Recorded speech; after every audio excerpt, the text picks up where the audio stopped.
Living in a community, totally different to live in a flat or in a house. You live in a community. Can you tell me a bit about the living there, about making a living? Yep. Since when do you live in a community? So it's been almost 2 years now, and I actually work outside the community, but we all do 8 hours work and we pay rent. Some people work in the community as well, and we all cook together and eat together. Some of us grow vegetables, and I keep bees. So it's a great place if you want to have a project or something. That's a really great place. So are you self-sufficient there in your community? We try, but I mean, we have to buy things in as well. I think to be self-sufficient, you need to put all of your energy into just doing that. But we also hold courses. And a big part of our thing is education. So we also have guest rooms and try and keep those nice. Good income. Yeah. Yes. So you have to buy food. For example, you have to rebuild things in the house. So the house is a massive expense because for example, the render, they put the wrong render on, which is cement, and we have to re-render the house. We found out recently it would cost more than £1 million to do that. And we have to do it properly because the house is a grade listed building. What was your purpose to join the community? So ever since 2010-ish, I've been wanting to. I just had this idea that I wanted to live with people who are trying to live sustainably together and work together. And then I talked about this with someone in Bath Abbey, a complete stranger, and he said, that exists. And he told me about another place called Tinker's Bubble, where they don't use any fossil fuels on site, and they do pretty much everything. They build their own houses, they grow their own food. It's amazing how they do that, and I fell in love with the place. But unfortunately, it's a very tough lifestyle, and I developed a problem with my wrist, which meant that I couldn't carry on. I was going to live there, and I had to really rethink what I was going to do. Have you been thrown out? No, they didn't throw me out, but I realised that I wouldn't be able to live there full term. And then I put living in a community on the back burner, but then I met a friend who lived where I now live, in Braziers. Braziers, from the accent I can hear that you live in the UK?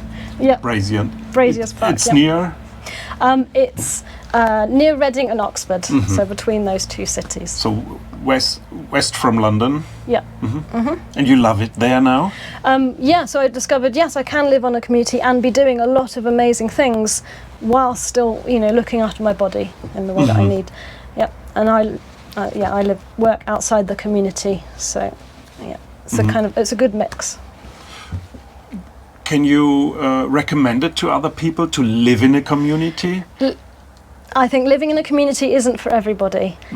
Firstly, you have to be good at living with all different types of people and being willing to go to meetings and sometimes hearing everybody's opinion on different things before coming to a decision. That's not for everybody. And then, of course, you're going to be rubbing up against people when you're trying to just sleep or get on with your day. So, yeah. Can you tell me a bit about problems while living in a community? I think sometimes it can be quite lonely, especially if you're going through troubles and everybody else is really enjoying themselves, for example. I found that quite difficult. But you do have friends in the community. Yeah, so that has really helped now. I have such close friends. If I ever have any problems, then I feel I can talk to them, and that makes a big difference. Yeah. But again, problems like, what if you're ill and you need to see the doctor? Who's paying for it? Oh, well, we have our own finances. So, yeah, if I need to pay for stuff for myself, then I would pay for it. Okay. Yeah. And you do make your own money with giving courses? A little bit, yes. At the moment, it's just a tiny amount, but who knows? Maybe I can grow it. But you do have your own room, your private room where you live, but the kitchen and the dining room is community. You eat together, you cook together. Yep. So the only room I have that's mine is my bedroom. Otherwise, we're all expected to help with the cooking and cleaning, and it's great because 6 days of the week I don't have to do anything. I can just come and go and have my food. Yeah. And you are now here with me in Germany, Yep. Bavaria, and help me a bit in the garden and with the bees and with the chickens and with cooking and a bit housekeeping. Is it okay for the community that you are away for a couple of weeks, like on a vacation or holiday? Yeah, I mean, because I'm not employed by them, then I can just take time out. Yeah. Some people do spend quite a lot of time coming and toing and froing. I mean, I have to make sure that the bees are okay, but actually they harvested the bees without me, so it seems that I'm not that needed. I'm not that the bees, they harvested the honey. Yeah. And how do you make decisions? Is it a community decision, or can you decide something on your own? Yeah, well, every community is different, and Braziers has its own very special way of making decisions. So we have a system which is called, we have the sensory executive system. So in a sensory meeting, we discuss problems, but we don't make decisions. Everybody can say however they feel, and it's a real place to kind of feel out how everybody feels about this problem. And then that will be taken to the executive meeting. You can't, beat around the bush. You can't talk about the stuff there. You just have to, what is the problem? And then everybody votes. Everybody decides in that meeting. And that was actually created by the founder of Braziers, which he was already using in other places. Ah, great. Other places. So it's not only the house where you live. There are more from this community. Well, so the founder had originally came up with this idea. Didn't start off wanting to make a community. What was it called? Yeah, so there's a lot of like education children and like forest schools and stuff like that they actually did back then. The Kibbukif, for example, is an example. I think it still exists, but very small amount. Is it UK only, or also in other countries? I'm not sure. I think it was probably UK only, but it was inspired by other other countries. And does the founder still live? No. He died about 1960, not long after the community. Yeah.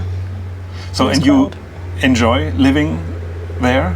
Very much so. Braziers, Yeah, it works very well for me at the moment. Yeah, it's a great place for me to, be with friends and just do the things I want to do.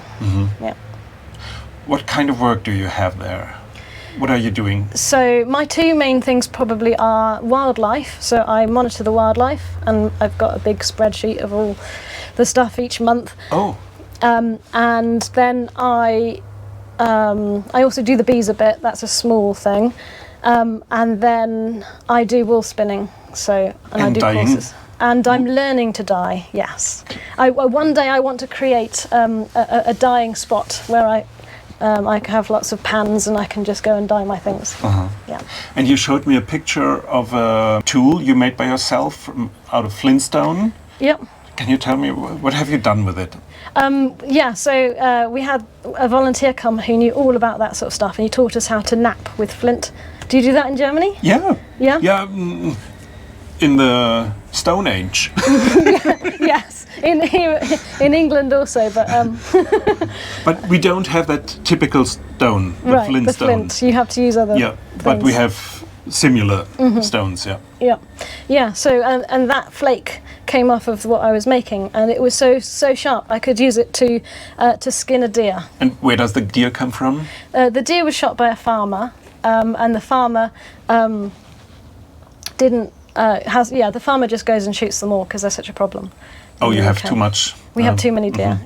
Too many, and of course you use the meat. Yeah, hopefully. we all ate the meat and all the offal as well, the inner bits. Oh, okay. Yeah. Haggis? No, we didn't make haggis. Nobody happened to know how to make it. We just wanted to eat. Okay. You cooked it like first. crazy barbarians. Yeah. Well, some of it we didn't cook because apparently it was okay to eat raw. Like what? The liver? Not the liver, no, but we ate some of the meat raw. Really? Yeah. Okay. Oh, why not? much more nutritions in the meat, maybe Probably. uncooked. And the skin, have you used the skin? The skin, the person who was teaching us, he's going to use it. I think one of them is going to be a carpet, and then the other one maybe he'll do something else with. Heather, thank you very much. You're welcome. It's very, very, very interesting.